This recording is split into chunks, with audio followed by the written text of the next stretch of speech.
Welcome back mga kabayan. Nagbabalik po muli ang inyong lingkod upang magbigay sa inyo ng mga bago at nagbabagang mga balita. Tila ba naging mainit na usapin ang isyong ito sa mundo ng social media?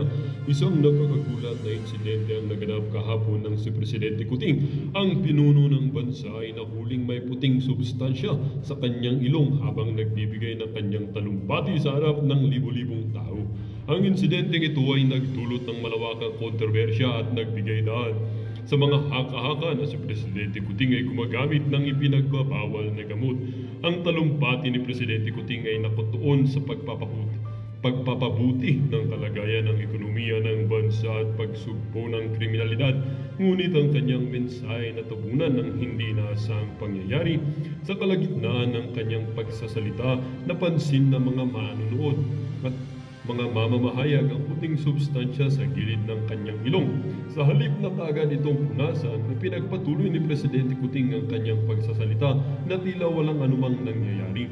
Agad naman naglabasan sa social media ang mga larawan at video at nasabing insidente na naging sanhi ng malawakang pagbatikos sa pamahalaan at kay Kuting, Presidente Kuting. Ang mga kritiko ng administrasyon ay hindi nag-aaksaya ng panahon upang gamitin ang pangyayaring ito bilang patunay na ang presidente ay hindi karapat-dapat sa kanyang posisyon at siya ay isang pulburonik. Sa kabila ng kontrobersya na nanatiling tikom ang bibig ng palasyo hinggil sa insidente, sa isang pahayag sinabi ng tagapagsalita ng presidente na ang substansya sa ilong ni Presidente Kuting ay isang hindi sinasadyang aksidente at walang kinalaman sa anumang uri ng ipinagbabawal na gamot.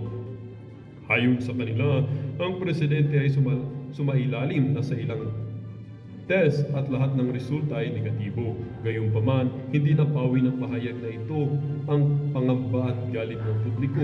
Marami ang nananawagan ng masusing investigasyon sa insidente upang malaman ang katotohanan sa likod nito.